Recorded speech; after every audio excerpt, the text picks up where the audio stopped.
I What's should be good, able to see. people?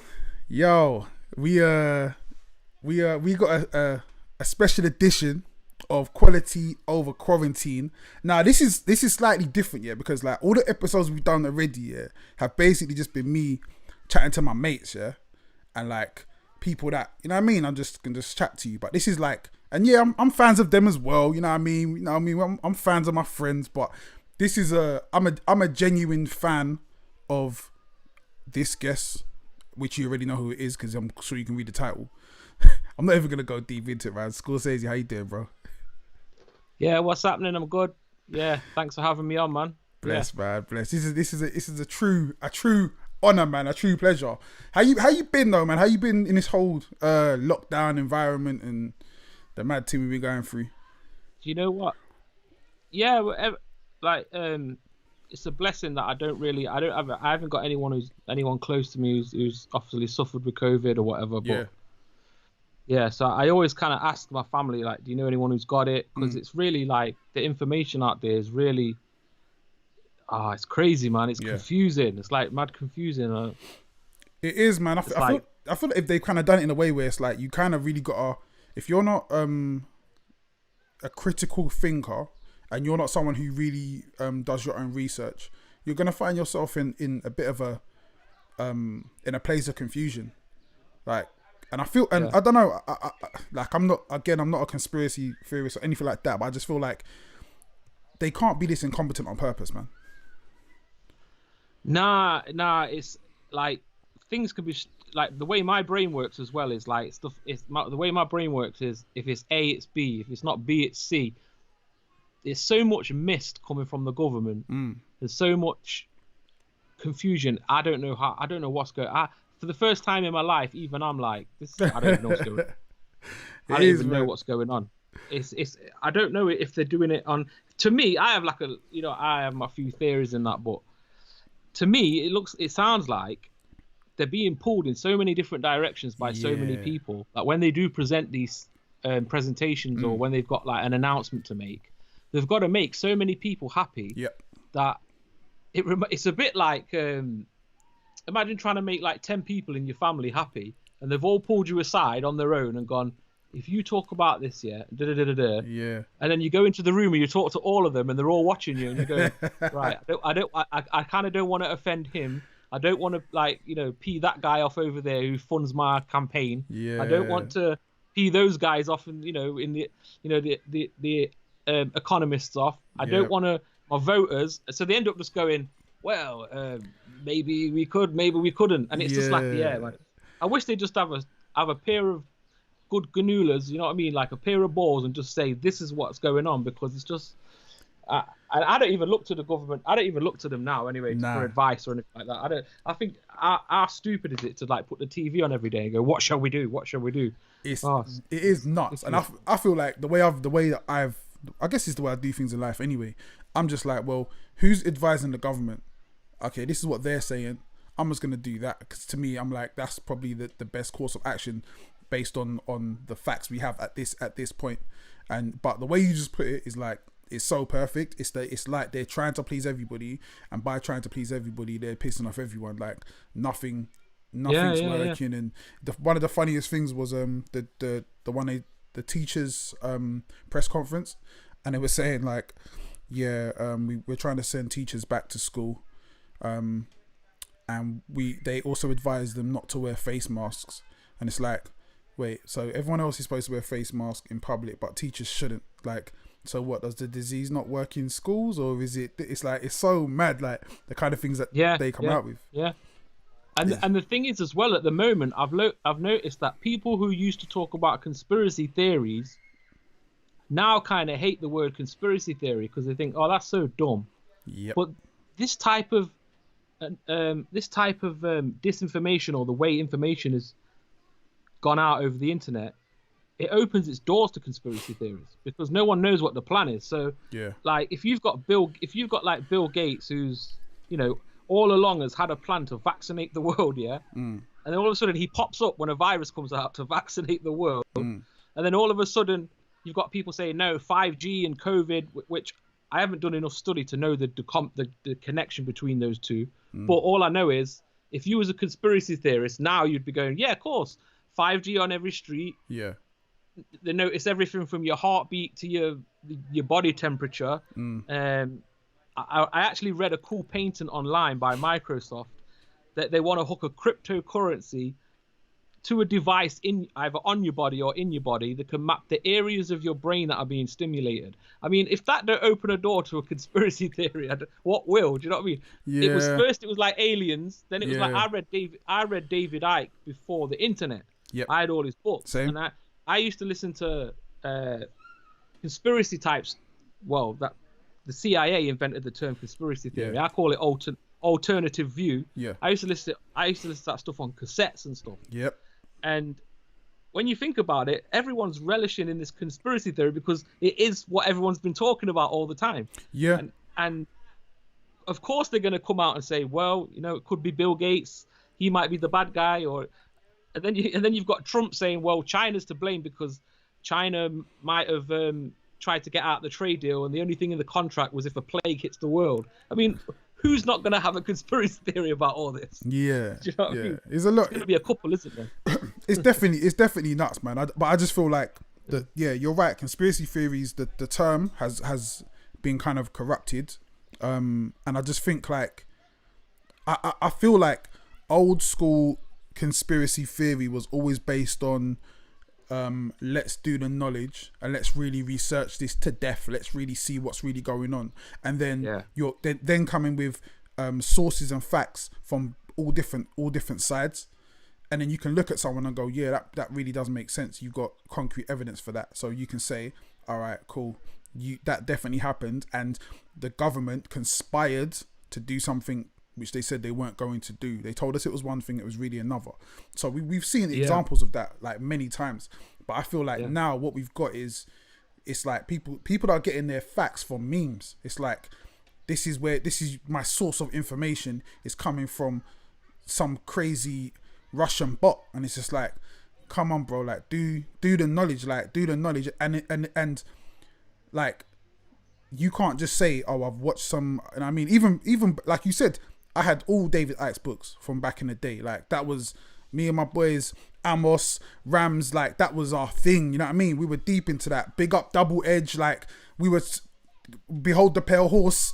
Behold the Pale Horse. Yeah, man. He got shot, the author of that, by the way. Yeah, like, it's like I'm saying, so like to me, I'm like, yeah, there's so many things out there that you can look at and say, right, there's facts with this. But then we're in a place now where it's like anybody can say anything and everyone goes, yep, that's it.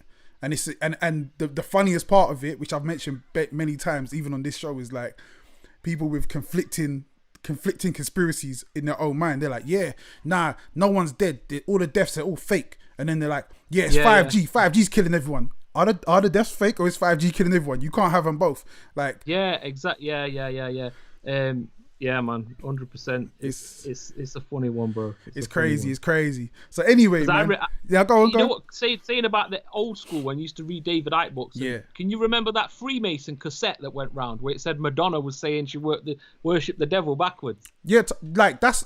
And it was that guy talking, and he was talking about The Simpsons. Yeah, man. That was on cassette. My dad showed me that. Circulating. Yeah, it was circulating. When you think about it, that cassette was like the YouTube videos we watched where they mishmash all bits together. And whoever did that was one of the first things that got me into alternative views. Yeah. And I listened to that, and ever since, and then when I got into the David Icke stuff, but I remember sitting in the studio in like 1995, 96, I was about 15, 16. Yeah. And I remember we used to have conversations in the studio. It used to be about New World Order. When Prodigy had that line, Illuminati want my mind, soul, and my body. Yeah. To a 15, 16-year-old, I was like, just that one line of Prodigy made me go and look into other stuff. Yeah. But the thing is, I remember when debit cards weren't a thing, like credit cards were a thing. Debit cards, not many people had a debit card. And we was like, oh, everything's going to be on a card. And like back then, the debit card was like 5G kind of. Mark of the beast. You know, they're going to have a mark of the beast. Yep. It's going to be a cashless society. You got a debit card. And I'm thinking, look where we are now. Yeah. Like, do you know what I mean? Like, I do remember those times before the internet, how we thought about things, man. Yeah, man. Especially through music. like my parents sitting me down and speaking about this stuff, like telling about the cashless society, new world order, one world government, one world religion, all that kind of stuff. Like my dad's a preacher, and obviously my mum's deep in church as well. But I remember the mark of the beast was like the mark of the beast, the Antichrist, all this kind of stuff was like something I just grew up with. So what I found is like the problem with that is it's like the star signs, yeah.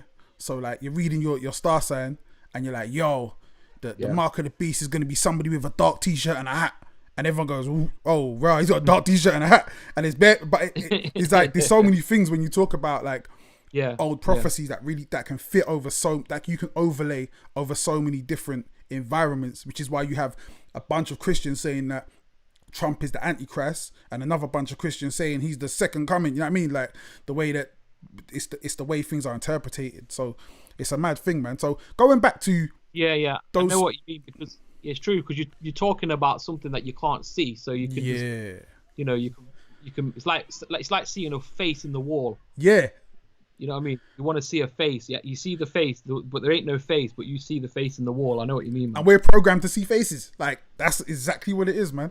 Exactly. Spot patterns. And I think there's a psychological thing in the brain as well where you can spot patterns that might not be there. Yeah. And that can cause... that's what they call paranoia, innit? Like, yeah, I guess so. I mean, I've suffered from stuff like that. Like, someone might be speaking about something and I'll be like, I had a dream about that, and try and make a connection. And then all of a sudden I've got a theory, like... Yeah, man. It's very deep, man. And I feel as well, all right, last thing I say on conspiracies, I feel like the thing with it's on my head, it's been on my mind the last like this whole time. But I feel like what a conspiracy allows people to do is it allows the uneducated to feel like they're more educated than the people who are educated about that subject. So you can have somebody say, oh, nah, I know more than Bill Gates when it comes to vaccinations, even though Bill Gates' company has been working on vaccinations for 20 years, but you don't know the ins and outs, because then you can just say, nah, but you don't know what he's been doing with it, and and it's like, all right, cool, that's cool for you to say that, but that's not your level of expertise, love. Your expertise is hairdressing. Like, you know what I mean? If I need a perm, I'll holler at you. Yeah. But there's levels to this, man. There's levels to this. Funnily enough, Bill Gates isn't qualified to make vaccines either himself. Nah, definitely he's not. But he's like, his company, like, you know what I mean? There's bare things that I'm not qualified to do, but there's people that I employ to do it for me. So I feel like the idea that people was thinking like, Bill Gates, what, he makes windows, like, so no one was thinking he's been doing other things. It's like he's been if you've been involved in something for 20 years, you're gonna learn a thing or two. And you know what I mean? It's not Bill Gates ain't sitting there putting potions together trying to do vaccines. But again, there's so much we don't know, and there's so much that we don't. I mean, I've got friends who, like, they don't just look into Bill Gates, they're looking to who Bill Gates' father was, who they're related to, who they work with.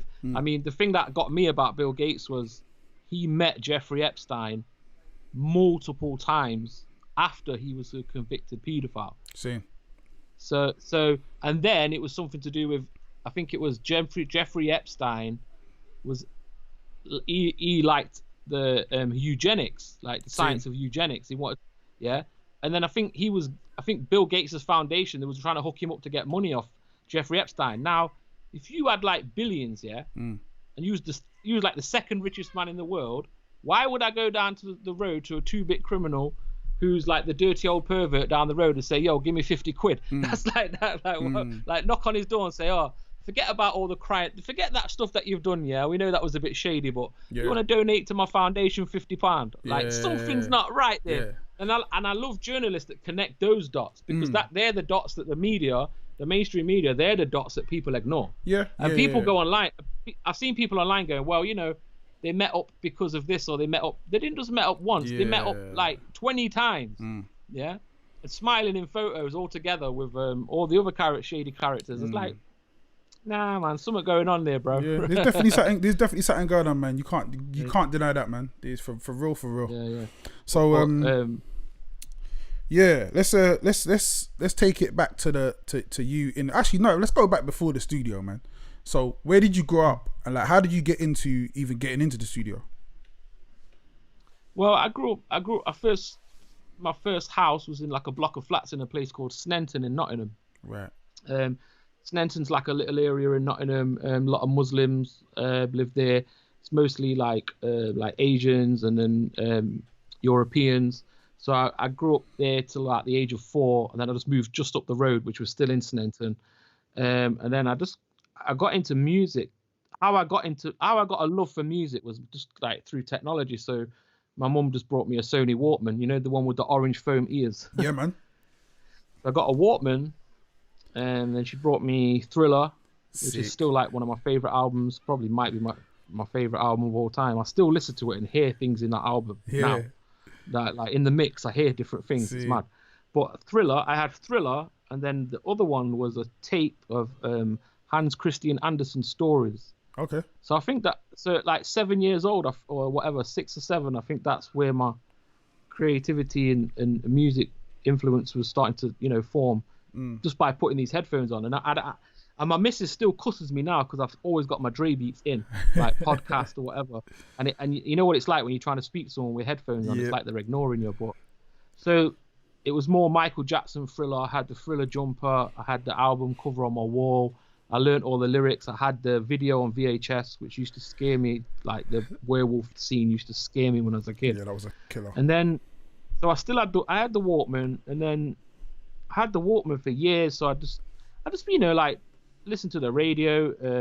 I wasn't really into rap until I was about 11 years old. That's when I started getting into rap. So usual story of my generation is like I heard Teenage Mutant Ninja Turtles soundtrack, and then Vanilla Ice. And the thing that got me into like reading the lyrics was when you take the tape cassette cover out and you read the lyrics. So I was reading the lyrics and trying to like, I've always had this thing about rapping along with the lyrics. I've always like loved to do that. See. When I couldn't rap, that's how I first started to learn. And then when I was 11, somebody lent me Ice-T, and then like NWA, and that's how, you know, like just like any other kid of my age, NWA, Ice-T, and then I started to go to HMV, buy the tapes, Snoop Dogg, and then back then we used to do the scam where you used to like say you've already got it as a gift, take it back and get another one. Yeah. So we'd take it. So we'd get the Snoop Dogg, go swap that for another one, tape that, and then take it back, and then. But yeah, just like I grew up on like a normal council estate, like where, like 50 kids playing out on bikes, football. Yeah. And where I lived, we had a big area in the middle of the council estate, so all the kids could go and play in the middle. Okay. And that was my childhood there, outside, just all the time. Just football all day. And then how I got involved in the studios, when I was about 11 or 12 years old, because it's like, I'm talking like 40, 50 kids from the whole estate. Yeah. Everyone knew each other. That's where the story kind of began with the MC Lee. Well, he wasn't an MC, he was just a kid who moved around the area. Lee Ramsey. Yeah. If you remember Lee Ramsey. You know Lee Ramsey anyway. Yeah. Yeah. So Lee moved around the area, and then I was into hip hop already, and he was into hip hop. So I remember the first time we met, we was battling to say who can say Miggity Miggity Mac the fastest from Chris. And so then we became friends, and then so where I lived was like kind of just on the edge of St. Anne's. It was like, you're talking like across the road and up. Yeah. And he just moved from the middle of St. Anne's to where I was. Right. And then about 13 years old, he started going to the Acne Centre, which is like the Afro-Caribbean Centre in St. Anne's. There was a studio underneath the basement. Okay. And he started going there and recording tapes. And he would bring the tapes back to my area where we lived. Right. And he would play them to everyone. He'd play them out the window. So he'd open the window and play everyone the rap tapes. So obviously rapping was more of a playing out thing. So then obviously we started to rap on headphones plugged in. So we didn't have a microphone, so we plugged the headphones in. The other way around. So we used that, and then we started making tapes. So I was rapping to like Lords of the Underground instrumentals. And he was like, right. So he taught me how to freestyle, taught me how to like flow, because I had terrible timing. And then so when I started getting a bit better, I'm talking like 13 years old, 14 years old. Then I started to go. He took me to see Big Trev on a Saturday. Right, big up Big Trev. So Big Trev, for people who don't know, he's been running that studio for like 30 years. So we'd go round to his house on a Saturday, spit some bars, and this is before I actually went to the studio, because as much as it was a community studio, it wasn't really. It was more of a thing where people just went and recorded it. Had nothing, not much to do with youth work or anything like that at the time. Okay. So yeah, I used to go around every Saturday, like a bit like a training session if you go to a boxing gym or a boxing trainer. And I remember I used to put on records like Method Man, Biggie. He had loads of vinyls, and I used to just write bars. So it used to be a hobby that I would work on. And then then one day I actually went to the studio, and I ended up rapping on the mic because someone had missed the session. They didn't turn up. So I took the session and spat some bars on the mic and started writing, and then started going there. Like, I used to bunk off school to go there. Do you know what I'm saying? Yeah. So I used to bunk off school, go there, and it was a funny thing because, like, I was the only white guy in the whole building as well, because upstairs there was playing dominoes and they used to have dancers on every Friday, and Trev would make me go upstairs and buy a popcorn and some popcorn and pineapple juice, and I would go there. So it was that was my start. That was my training ground, really. Yeah. And the way Big Trev used to run it as well was bit like I say, like a boxing. You know, like you get like Brendan Ingles' boxing gym. Yeah. And you've got a generation of fighters. Yeah. Well, we was like the first generation of being taught at that studio. So if you check out the Ville, we all had similar styles of rapping, because we was all kind of from the same mold. Like we was all from the same kind of. I don't know how you explain it. When you all put a load of people together, you all kind of like bounce off each other. Yeah, so 100%. Similar vibe. I get that. So that's really where At the Ville came together. And when did you start putting music out as a group? As an actual group, it started in about 1997. Okay. And they did an EP called "And the Ville Goes On." Right. And back then we was rapping in an American accent at that age. Seeing. But the first record, I wasn't involved on that first record because I was still in training. Basically, I wasn't good enough to be on the record. So I was that guy, and I remember I got the news. You know when you get the call, like, no, you're not on this one. And it used to be quite ruthless. Yeah, it used to be ruthless. But that would give you like some fire to go, right, I'm going to show you on the next verse. You know what I'm saying? So about 1997, out the Ville, there was a young kid, like Instinct. He was like 14. Fidel was, talking like Fidel was 16, 17. I was 16, 17. Lee was 16, 17. Then you had, Temper. Then you had Simone. But I tell you who, I mean, rest in peace, man, to Ty. Because Ty came up and saw us in like 1997, 98. Yeah. And he came up, and he said, look, guys, if you're going to do this seriously, you can't be rapping in an American accent. That's deep. And we took offense to it, but like, we weren't rude. Yeah. But after we was like, my man's got a point, you know. Yeah. And I'll tell you what's deep about that situation is, back then, because we was from Nottingham, the only hip hop that we could get our hands on, or as kids, was Westwood. Yeah. So I didn't even know who London Posse was or Black Twang, because that wasn't our generation. Yeah. Like, you're talking, we was kids, so we wouldn't even go into jams or anything like that. So we couldn't see anyone. Then when we started, like, I started learning about UK hip hop, like London Posse, then Black Twang. I was like, I seen a whole different world, because I was still in Mobb Deep land. I was still in Funkmaster Flex on a Saturday night land, or DJ Who Kid tape, So he came up and he gave us the smackdown, man. Ty says, look, no guys, you know what I mean? If you go to London, you're gonna get called out. And then I think it was 97 or 96, we did go to London. And it was Smith and Wesson at Subterranea, and Art the Ville was on, but we had a twang, we had an American twang. Half the crowd was booing us, and half the crowd was booing half the crowd that was booing us. And I remember one guy outside goes, listen, rap however you want, don't listen to him. But then we started to think, look, we started growing up and going, right, look, we're not emulating rappers now. We've got to rap in our own accent now. But and the funny thing is, I don't think I had many records out in an American accent anyway. So I kind of might have got away with it. But it's funny. Yeah. I don't think people really get, like, at the time, or there was a time where the accent thing was a big deal. Like, it was and everyone was like, it was some civil war business going on. You were like either one side or the other, and it kind of came in waves. So Thai is coming off the back of the first wave. So I've heard stories about Bionics telling Black Twang, like, yo, you need to stop rapping an American accent. So, like, even them back then, they were doing the same thing, and it was kind of moving it in waves. And I remember when, like, a little bit later down the line, we're like Bronze and Black, and even like Mega and Mayhem for a little bit. Obviously, they went to the States, but I remember them coming back from the States, being in Brixton, battling this guy Malarkey, and I remember everyone going, nah, man, they're rapping in American, and like it was like a really bad thing to do, but they were spitting like super hard, man.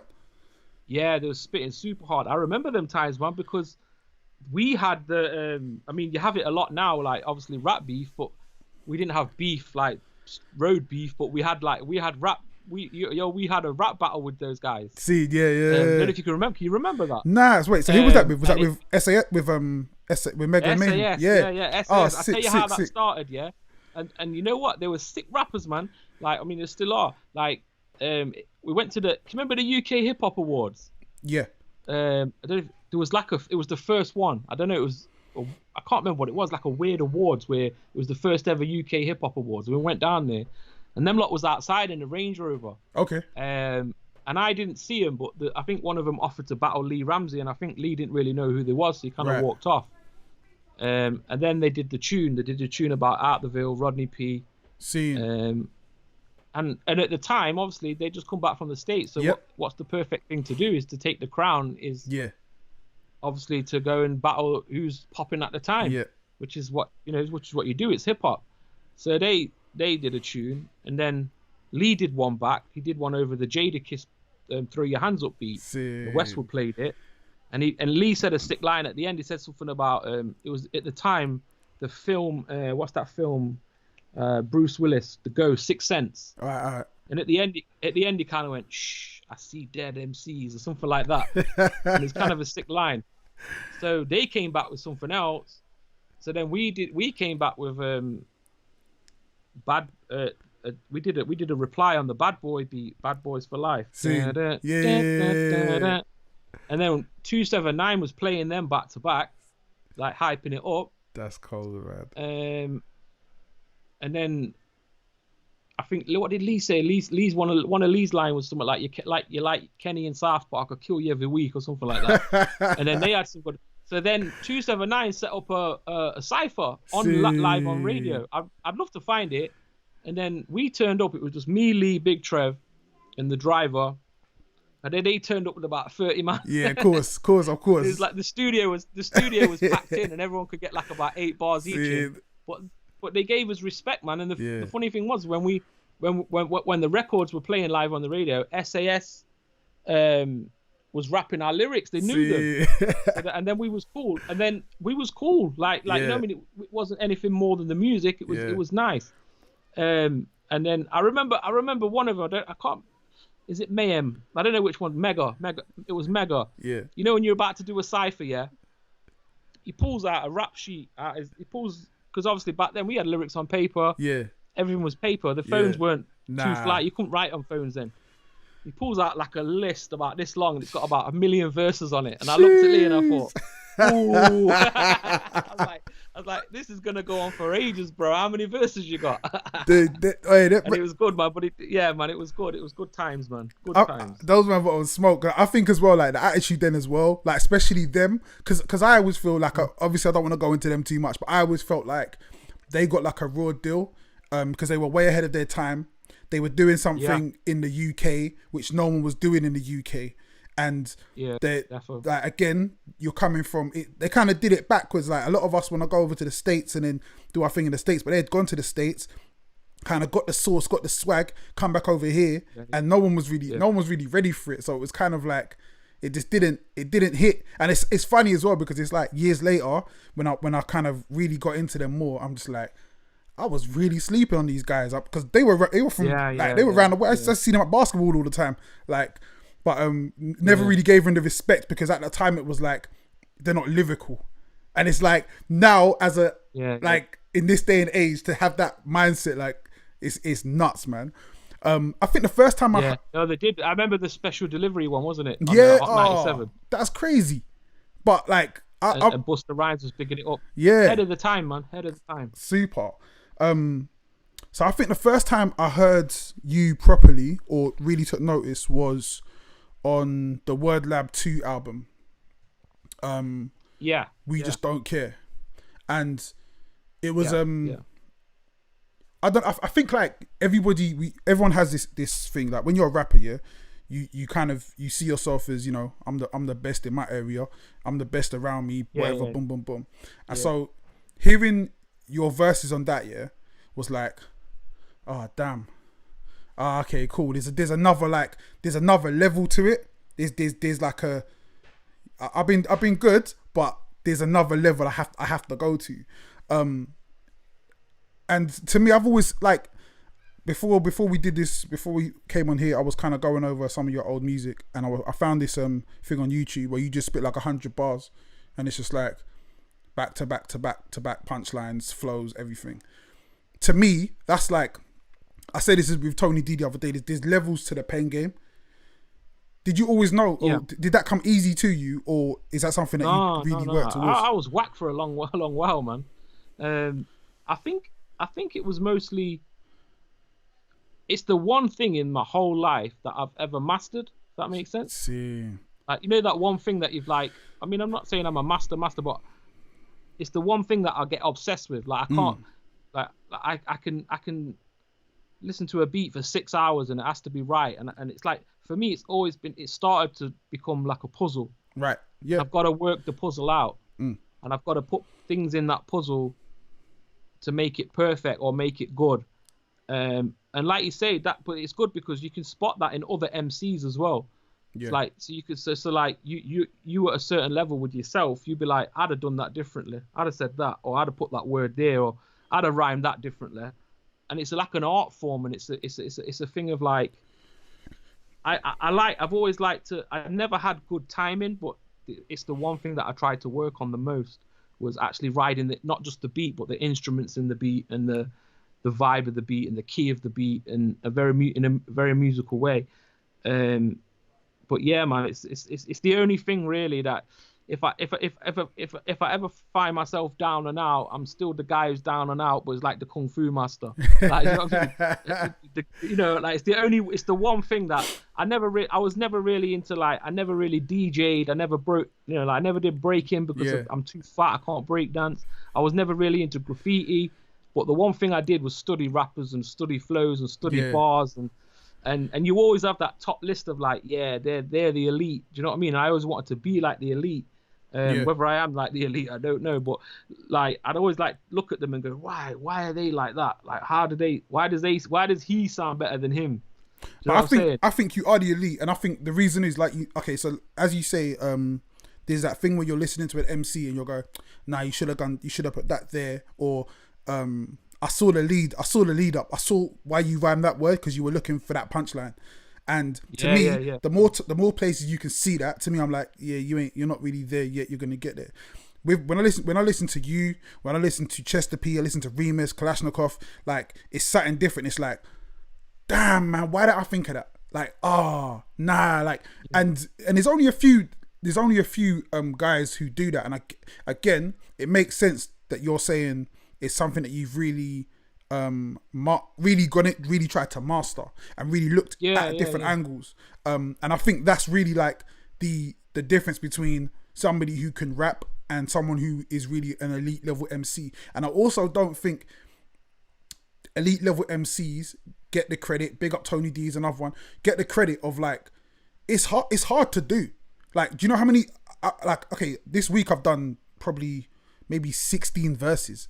Yeah. Whoa. I don't do it like you guys. So I'm just like, yo, I'm saying some stuff. You're a beast. It's bro. gonna You're rhyme. Like, it's like, because for me, I'm kind of like, I'm coming at it from a different angle, and I respect the level of pen it takes to really write in that way and have that mind state. Me and Wordsmith were doing a project, and I got sent over the beats, and I did 4 in a day, sent them back to him. Not even a day, I did like 3 hours, sent them back, and he's like, yeah, I'm gonna need a couple of days, because again, we just do different. Is there's levels, like I'm just throwing fists, I'm just at bang bang, but he's like, you know what I mean, that kung fu master, like he's gonna, it's a whole different level of pain game. I know, man.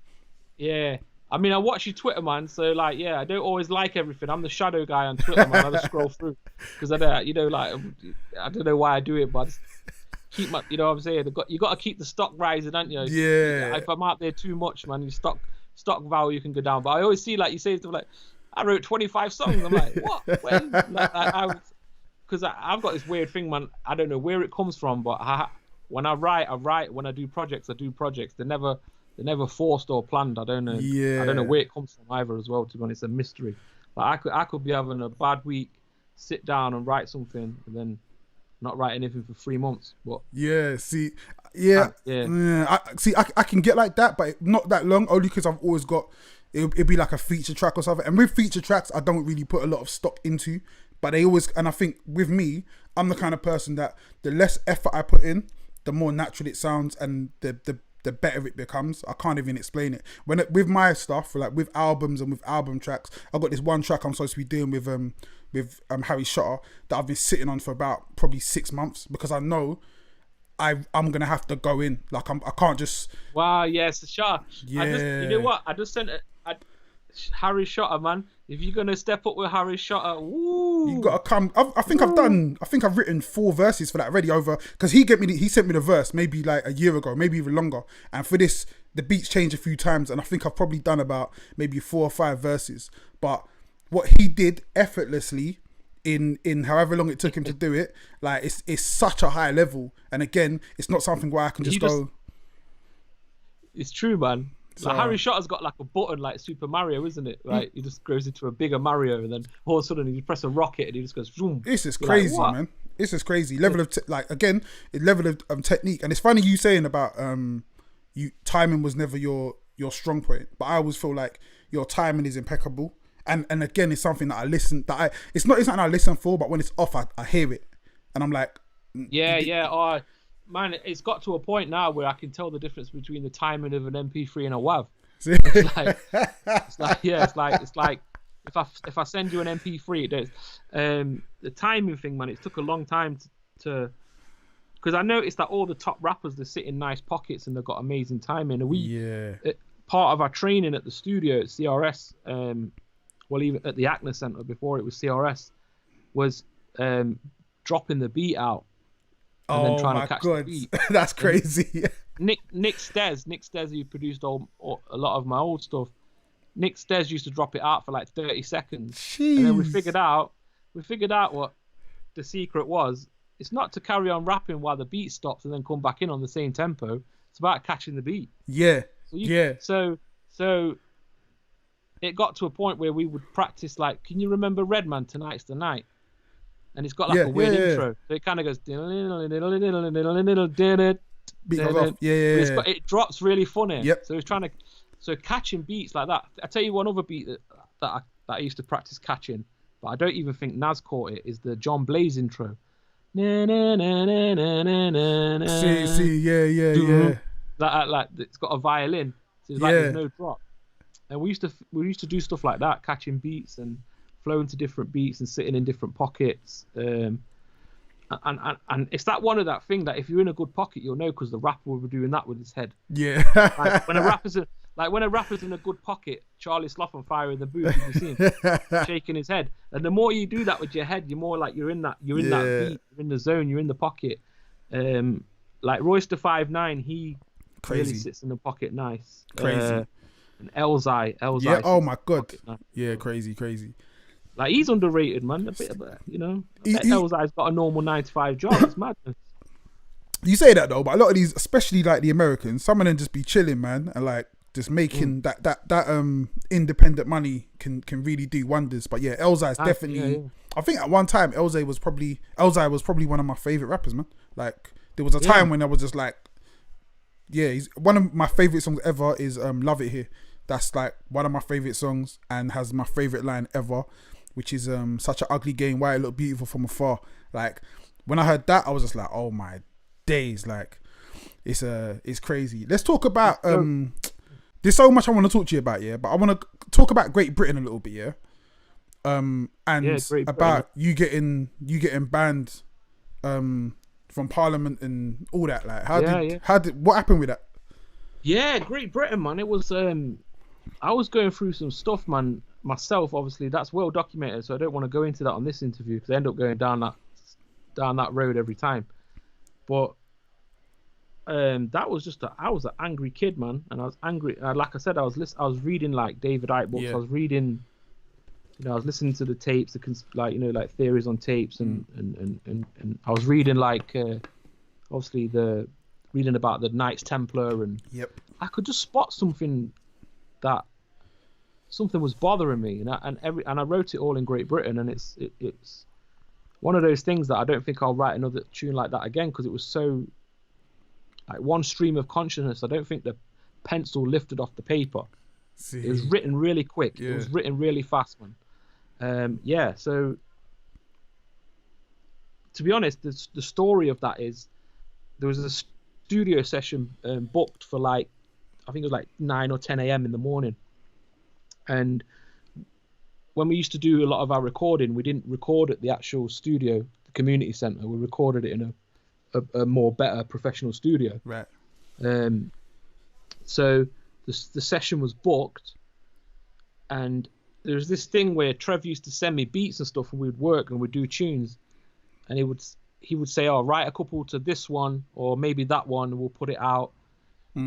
So they sent me this beat by the P Brothers, and I had the beat for like I think it was about 2 weeks or a week, and I know the studio was booked like for 2 weeks. Right. So I thought, you know what it's like when you're young in it, you're like, yeah, man, I'll write it, and becomes like a chore. I get that tune in, Well, it was about 3 o'clock in the morning, and the studio was booked for the next day.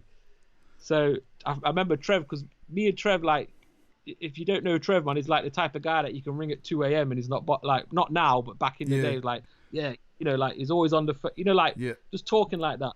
And he'd ring me at like 2 and go, "You have wrote the tune, haven't you?" And I was like, "Of course I have. Because Trev's like the big brother. Trev's like the, like checking up on you. So he's like the big brother, like, "Yeah, of course I have, man. Don't worry about it." Making excuses. "Yeah, don't worry about the tune." 4 o'clock came. Anyway, I just thought I was angry. I think the Iraq War had just like started kicking off on TV and stuff. So I just penned it as it was, and then went to the next day, laid it in like literally. You can hear P Brothers talk about this. I laid it in one take, laid the chorus in one take, everything in one take, and at the end of the session, Big Trev goes, "I don't like it," and I knew why he didn't like it. He was scared. He was like, "No," he goes, "You're gonna get arrested because you're gonna get arrested." Trev didn't really like it, so that kind of gave me the hump for a bit. I was like, sabotage my tune, but what kind of happened is the P Brothers released it about a year later. Right. And on their hardcore volume 2, I think it is, P Brothers. And they released it, and that's when the Zane Lowe picked it up. Right, okay. There was Pete Tong was talking about it. Yep. Zane Lowe. Like the manager of Frankie Goes to Hollywood, because they had some, I can't remember, in the 80s they had some controversial tune. There was, who else was talking about it? There was a couple of other DJs talking about it. Then it got played on the radio, and then obviously there was a big newspaper article. It got spoke about in Parliament, and to me that was my winner. That was my winner. That's like if you like, every artist has like got an anthem that they do. Yeah. That's like mine. So there was so basically what happened is Polydor Records came in and tried to buy it for 50p, like record labels do. Like offered some dumb deal, like some cheap deal. But anyway, Trev just like kind of was worried about, at the time he was probably worried about my mental state, and also the fact that the newspapers might have blown it out of proportion because obviously 9/11 had just happened. Yeah. So anything political or anything like that, it could have got really bad for me. So Trev was more trying to protect me from that kind of thing. Yeah. So it ended up getting pulled off the radio, and then just became like this legendary piece of music that everywhere I go. And then sometimes it gets pulled off YouTube, like it goes up and it comes down. But since everybody's watching this, I am gonna point you to a website where there's a bit of information of what I've got coming up, and yeah, man. Sick. Yeah, man. Sick. Yeah, it's one of them tracks. I'm not gonna man. say nothing now, yeah, but anyone who loves Great Britain is gonna love what I'm about to do. Jeez. Yeah, I can't announce it properly because we're just tying it all up, but it's gonna be one of those things where I might end up in jail again. But you know what? See, this is what I like here. So I feel like there's certain people just have certain places in the game, yeah, in what we do. Yeah. And like you say, you don't really do the social media too much. Like it's hard to find your music online. It's like, if you want to find it, you can find it. But like, there's always these like things you do. It's kind of like tent poles in the game. So in every era, there's something that you've done which is like a big deal to those of us who love hip hop over here. Something that you did which was massive, and it's something that I'm like supremely jealous of as well, yeah, is the movie.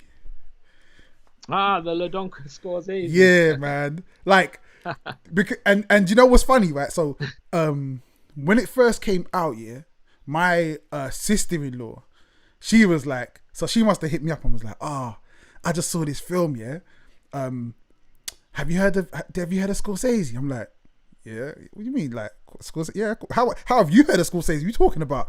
She's like, let's watch this film with him in. I'm like, what? Like, what kind of like a film? She's like, it's really funny. You got to watch it.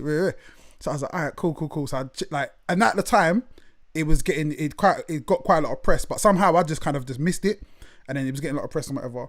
And just that movie is just so cold, and like it's one of my favorites, yeah. But it's such a even if it like it's to me it's just one of my favorite movies, and it's this type of movie that I love. It's the type of film, yeah, that if I was gonna make, that's the kind of film that I would make, and it's just like it's perfect how it is, yeah. But on a rewatch, I was rewatching it, yeah, and let's stop. We'll get to that in a second. How did that even come about? It's the craziest story how that happened, man. It's like, so after Great Britain, I'd stopped kind of rapping for a bit, and I was doing like little short films with my friend, who's now he's a real film director. He's just done this Bulletproof. He did a few episodes of Bulletproof, and he's just done the last Bulletproof with Noel Clarke. Sick. And he also his name's Sarmad Masood. He did a film called My Pure Land that nearly got into the Oscars. Okay, right. But he was my friend from school who used to make short films outside on the street. You know, you're messing around. So I ended up doing short films, and then meeting a few local film directors, and I ended up doing another short film, and then met another film director. So I was kind of hanging around there's a place called Broadway Cinema in Nottingham, where they show independent films. And then one day, I just got a phone call off one of the contacts that I knew just from doing short films, and they said, Shane Meadows would like to have a meeting with you. So that's how it was, man. I've told this story loads of times, but I always say I didn't have any cash. I was broke. So I said, Mum, borrow me some bus fare. I'm gonna meet this big film director. And she was like, you what? I was like, yeah, I'm gonna meet a big film director down at the Broadway Cinema. So got some bus fare, went down there, just had a meeting with him, and I did a few raps to him. And he was looking for a character for LaDonk, to be in the film. So that day I ended up, the actor Paddy Considine, he came along as well. Ended up doing an hour audition. I think they've got the footage of the audition, and it went on for about an hour. It was all improv. And but I had this attitude, like, I don't really care if I don't get any. It wasn't like I was just going along with it. Right. And the improv was just so natural. Like, I was watching him and I was just thinking, he's amazing. And we just did an audition. And Shane Meadows just went, "Do you want to come to Manchester for 5 days?" Paddy, who's playing Ledong, is going to be backstage at the Arctic Monkeys concert. We're going to try and make a comedy. It's going to be all impro, no script, just play along with it. That's mad. So I think a couple of days later or a day later, I ended up going to buy a big keyboard because they tried to create the character. And they brought me that stupid hat that said "Kids need hugs, not drugs," and they had them like basketball trousers on, and I had some like American football top, sunglasses. So I looked like classic. It reminded me of one of those classic independent American films, you know, like they've got odd characters. Yeah. And then I just thought I'll play like the sidekick, and I played the sidekick. And then after we filmed after 5 days of filming, I remember like I met Alex Turner when Arctic Monkeys were like the biggest band in the world. Yeah. One of my favorite bands as well. And the funny thing is, I recommend everyone go and watch Ledong and Scorzayzee. I think you can get it on the Warp Films website. Who produced it. And everything you see on that film, it happened as it happened. Like we wasn't supposed to get support slot for the Arctic Monkeys. See. Like it happened accidentally because when we was doing the film, the manager of the Arctic Monkeys and the security were very adamant that we must not go on the stage. Right. Like they said, you can film. Yeah. But you must not go on the stage because it's their gig, innit? So you can't go around fiddling with the equipment. But obviously, I just thought, screw that. I went on stage and started rapping on the mic, started like talking to the sound engineers, and they was like really cool. There's like, I goes, "Can I ever go on your mic?" And there's like, "Yeah, go on, I'll give it a test." And I'm like, I'm standing in like Old Trafford cricket ground thinking, and I started freestyling and rapping. Yeah. And then Arctic Monkeys come to do their sound check. Yeah. They're like, "Who's that guy? Like, why have you let that guy on the stage?" Because they knew they was there to film, but it wasn't really catching on. And anyway, Ledong goes up to him and goes, "He's all right, isn't he? Sounds all right." Like as the character, he's like, and they're like, "Yeah, he's all right." And he goes, "You're going to give us a support slot then?" And then over the next couple of days, they negotiated with the managers and everything. There's like, "Yeah, it'd be really good if you opened up." So we ended up support slotting Arctic Monkeys in front of 50,000 people.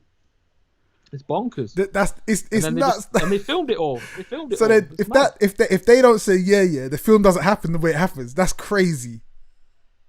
That's what Shane said. He said you've actually given the film a beginning, middle, and end. That is nuts. Because I don't think they was originally going to release it as a full film. I think it was going to be like DVD extras, the other stuff that they was doing.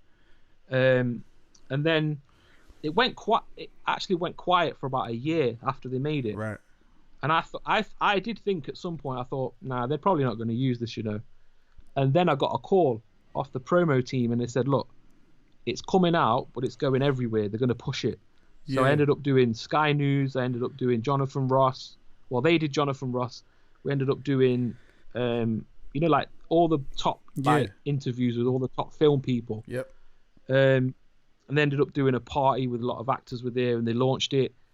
And it was a really weird week because it was all promo. I'd never done you get to see what the machine looks like from the inside. Yeah. Like we're independent artists. We do promo like email every day. Yeah. We do tweets. Yeah. When they do promo, it's like Sky News in the morning, Edith Bowman at 9:00. And you get to see the promo machine. You're like, this is how people become. Like, when your brother says, "Why didn't you be like Tiny Temper Man and blow up?" I'm like, because Tiny Temper's got the 9:00 with Edith Bowman and then 5:00 with Jonathan Ross. That's the difference. Yeah, I mean, and it's like it was just days of promo, and then it was in the Sun, and then it was on. It even got wrote about in is it Variety? That's like the LA, Los Angeles magazine, and then. Obviously, you put my name in the title. That was cool. See, this is the mad thing about it, because, with obviously, Paddy Considine's playing a character, but you're playing like a version of yourself, and the mad thing about it is, the actual character that they've said, "Oh, this is just you." You actually use like so many real parts of your life, like within that character. So it's part of a character, like partly you, but not. I mean, I played like a dumb version of myself, Yeah, basically. but it is bad I knew because that- it's like, but at the same time, I think as like a fan of you, it's like you're acting like, yeah, you know what I mean, you walk around with a keyboard, yeah, like that's got to be one of the funniest scenes ever. Yeah. Like trying to get this keyboard plugged in. Yeah, I mean, even like when I saw the Arctic Monkeys coming and I had the keyboard, I knew the funniest thing would be to not recognize them and ask them if I can plug my keyboard in. Like that would have been the joke. So them little things in my mind, I was like, yeah, don't go on like you know them. Just ask them where you can plug your keyboard in. So I was planning all those little things in my mind and making them look as natural as possible. That scene is a killer because even when you go up to the woman who's in the car park and you're like, oh, can you help me with the keyboard? And she's like, all right, let me just sort this coach out first. Like, yeah, because they genuinely didn't know who it was. Yeah. It was like, and the funny thing was, I don't know if it's in the film or the extras, I'm not sure, but I actually, they must have put it in. I can't remember. I actually walked in a full boardroom meeting. Oh, I didn't see that bit. Like in the offices, in that build, there was a Yeah. building next to it. There was a full, professional Yeah, meeting yeah. with people with suits around a big table. Like, I opened the door and went, "Hi guys, any way I can plug my keyboard in?" And they went, "Look," but I'm sure it might be on the extras. That can't remember. That's a killer, man. And they were looking at me like, "Who are you?" Like, he's about to call security. Yeah, so.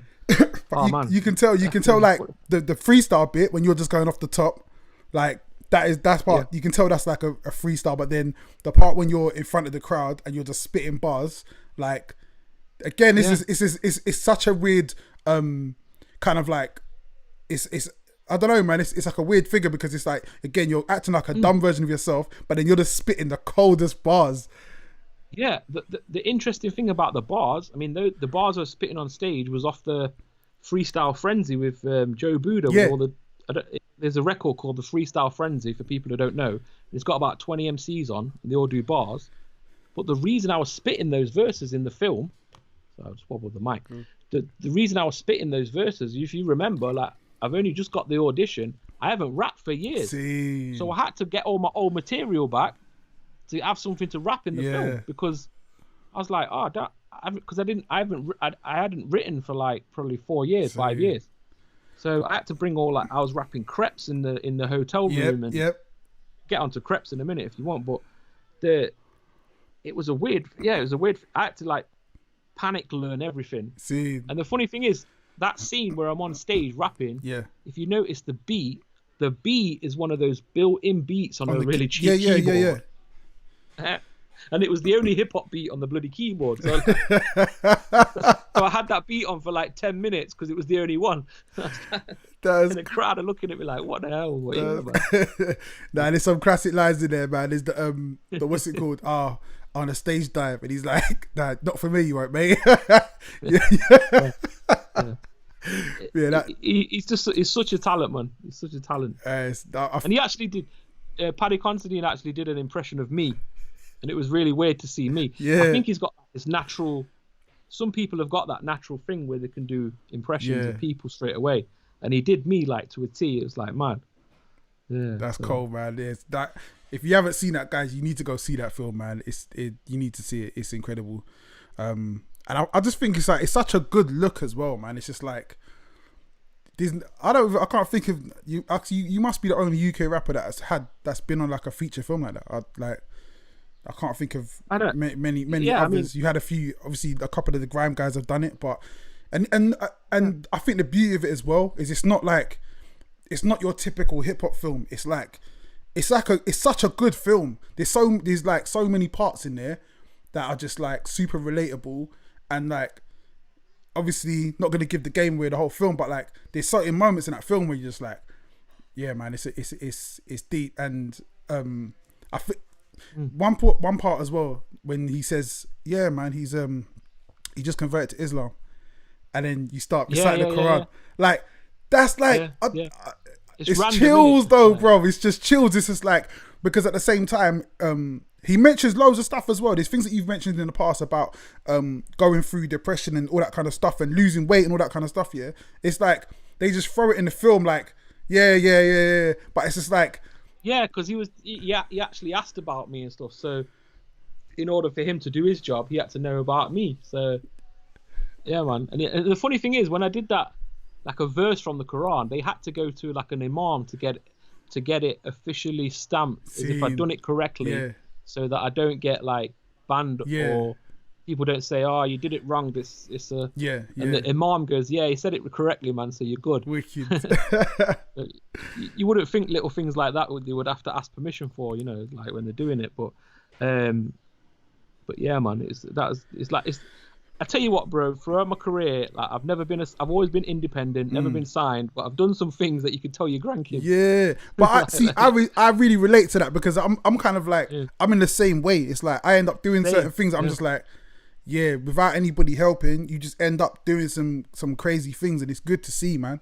Yeah. So then the album you put out, Eon, piece to the puzzle, Yeah. that came out 2016. Yeah. Yeah. That's not online. No, it is now. Oh, it is. Okay. It's now like Spotify, YouTube, all of them. Sick. Yeah. Yeah, like that. I think that's again. It's that came out because I put out an album in 2014, and this was a little bit after mine. And again, that's an album that I think like I feel like it's a landmark. I feel like anyone who's into UK hip hop, especially someone who follows what you do, I just think that it's a flawless album, man. And like lyrically, just thanks, like thanks. it's a masterclass in just lyricism, storytelling. Just there's something I always like. I like when I listen to a project and you get to know someone a bit better. Yeah. And I feel like you've been a master at doing that. And there's also like there's so many little things you throw in, so many little just you'll go off into space and then you'll just bring it back to earth real quick. And it's again, Yeah, thanks, I man. feel like that's a skill that not a lot of people can really do. And then since then we've been waiting. So Yeah, man. this is the moment we're waiting for. You can't see it because I've got the background. I mean, the vinyl. It's got the vinyl there. Sick. But yeah, thanks, man. It's yeah, man. It was like three people that I know have always wanted me to do a professional studio album. Yeah. And obviously, when you're independent, you do CDs that kind of like run out. And back in the day, one of my main things was if you didn't get the send space link would run out. Yeah. So like it was very hard to get my music. But it was nice that people rallied round, and I obviously had to deliver like a 28 track double album in like 3 months. But yeah, I enjoy making that, man. Was it? I heard Shane Meadows bought the book. He bought the Yeah, book he brought the around. lyric book, man. That's crazy, man. That was really nice of him. Yeah, so basically it was Kickstarter. So you know where you get the rewards. Yeah. I'm just gonna let my dog out. The door. Cool. Sure. If you hear the dog barking, it's definitely gonna bark in a minute. She likes going to the window and barking. But, so yeah, he brought the lyric book, man, and then big up to John McDonald, who's an actual farmer, who's into permaculture. He actually brought the biggest reward as executive producer. Put some money into it, and then everyone, like, it was such an amazing thing, man, because everyone had my back. I think I had 466 backers, and I put all their names. I'm gonna show you now, actually. So on the vinyl, for people who don't know, there's only a few copies of these left at the minute. Like, I put their names, Sick. like, in there. So everyone who backed the project's got their name on the record. That's amazing, man. But yeah, man, it was such a blessing, man. And I tried my hardest. My hardest to make a nice album, man. I was under so much pressure too, man. One night I fell asleep with my head, like, you know when you got the laptop open on your knee, and I was writing, and I woke up with the laptop on my knee. It was mad. Yeah. Yeah, I think it's a classic album, man. I think it's a classic album. I think like anyone who, again, man, if you're into UK hip hop, it's an album you need to have in your collection.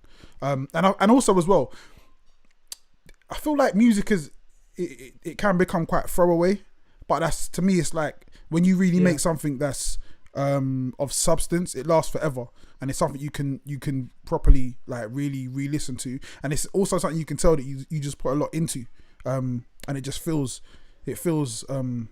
weighty, man. Yeah, thanks, man. Yeah, thanks. it's a big deal.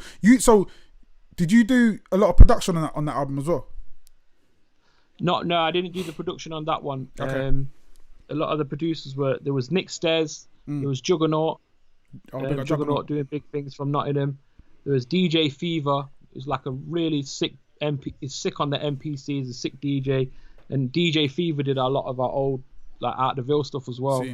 There's one joint that's produced by P Brothers, The Elements, they've got a joint with Chester P. And there's a sick producer called Mecca83 from Manchester. He's a sick producer. He produced a couple of tracks. The challenge with the album was because the Kickstarter campaign hit double the target. Yeah. And doing a double album, I had to make a double album, but I couldn't make an album that was like 4 hours long. Yeah. So I had to do like some tracks that were 2 minutes and some tracks that were 4 minutes or 3 minutes. Yeah. So that it was like a little bit of a puzzle in that way. And there was a few like featured artists as well. So Tragedy Gaddafi is one of my favorite MCs. Crazy. I was always a big Queensbridge fan. So when he did the verse, I asked him like, can you say QB to Nottingham? Because whenever I used to hear a track of Westwood, it was like, yo, QB. Yeah. I just wanted that on my album. And then I got another amazing feature by Ali Vegas. Yep. Ali Vegas from New York. He's on there as well. So yeah, it's a blessing, man. It was sick. It was hard work, man. Yeah. It was hard work. It was hard work because obviously when it's a Kickstarter project, after 2 weeks, everyone's like, "You done it? Have you done it?" I'm like, "No, I've not done it." But we had it out there, man. Yeah. I think it was done in like 3 months. So crazy. Yeah. But to be fair though, I always feel like, especially with Kickstarter projects, like there's been bare Kickstarter projects that I've seen people do Kickstarter projects for, and nothing comes at the end of it. And like to me, but to be fair though, I thought it came out. It seemed like it was really quick. Like from the time you had the Kickstarter to the time it was out, it was like, oh, right, that's out already. Like, yeah, man. Yeah, I mean that is thanks to like my business partner Capital Steez. Like I give projects to him, and then he goes and like figures out what he can do with the artwork, and we wanted an artwork that can carry on throughout my career. Sick. So we made the little like Kid Acne made the Scorzayzee the gorilla kind of. Scorzayzee the monster kind of kind of character. So then I put that on a lot of like my other stuff. But yeah, man.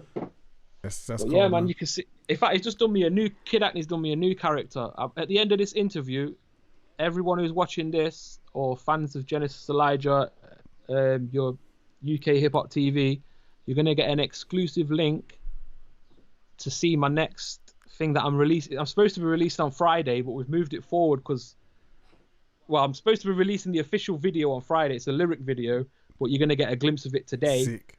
Because we've set the website up. So there might be a few changes on the lyric video by Friday, but you'll get a link to it. And I'll just give you the link and you can see it, man. I've done like 255 bars called Scores versus Lockdown. So the image that you can see on the video now behind me is like the character. Let me move out of the way. Yeah, it's the character, but it's like obviously he's in jail bars and he's got wallpaper behind him. So that's crazy, man. No, thank you for that. We're gonna put the link in the description as soon as we come off the air. But this has been crazy, man. It's been. Thank you for your time. Thank you for having me on, man. Nah, I've got to say something, but I can't remember what it was. I don't mind.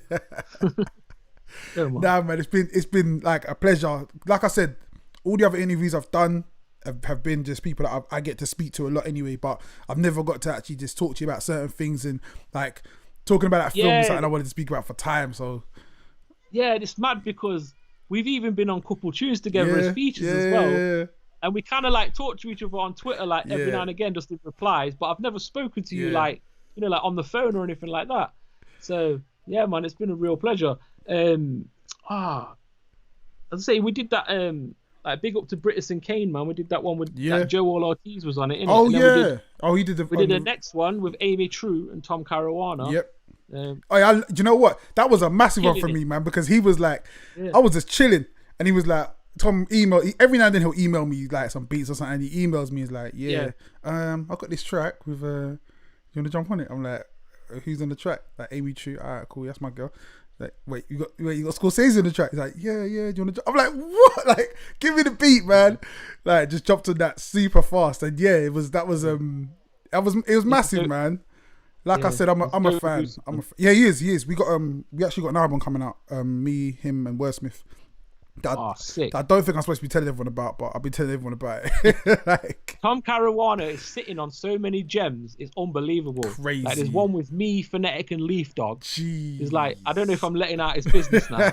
He's literally got a stash of gold. Yeah. I mean, it's like he's got like his work rate is like unbelievable. That's all he does, man. He's a musical genius. He's a musical genius, man. Like I think he's one of the people that's just made to make music, and like I've known him since I was like 19, and that's all he's ever done. He just makes beats. He's just kind of got his thing down, man. Like Tom Caruana is like our Dr. Dre. Yeah, like for real. Like he really is. He's a phenomenon, man. He's a renaissance. That's the way. I don't know. Definitely, man. Idiot savant. That's it. Yeah, does his thing, man. But yeah, man, bro, I'm gonna be obviously always rooting for you, what you do, always supporting. This has been a amazing interview. I want to big up everyone who has been hollering at me to get you on this show since we started doing it. A lot of people wanted to hear from you, and thanks, they've been in the chat. You've seen them. I'm going to go on the chat in a minute, because does the chat stay live after you've done the video? I think so, yeah. I think so. If not, just holler at Gleam, because Gleam's done about 1,000. Gleam, what are you saying, bro? Yeah. I will. Put the website there, because on the website, on the information, you've got like information of what's coming up. So instead of me saying it now, you can just read it. Wicked. You'll read it, man. It's exciting, man. We're about to take out Ronald McDonald, the Colonel, the Burger King, going against the fast food industry. We're going to take down the villains. Gotham City's going to rise. That's my new label, Gotham City. The reason we chose Gotham City is because, and here's a fascinating fact for you guys. Did you know that Batman got the Gotham City from a little place near Nottingham called Gotham? Raw. Yeah, and one of the writers in like something like 1896 told the story in New York about a bunch of madmen in Gotham in the time of Prince John and Robin Hood. And this is a real story from history. Nuts. The madmen of Gotham would act crazy so the king would never visit their town, because back then they thought that if you was crazy you can catch it, like it's contagious. So they acted crazy on purpose so the king would never travel through, because whenever the king traveled through a new town, they would be subject to extra taxes. Right. So that's why we call Gotham City. So that's actually crazy. See, we're getting that's actually real. And then you've got like the Asylum and Gotham City and Batman, and it comes from there. And they actually twinned up Gotham City with New York. So gangster raps, man. We're about to take the crown, take the throne with part 2. Yeah, man. About to take out everyone. That's cold, man. That's super cold, man.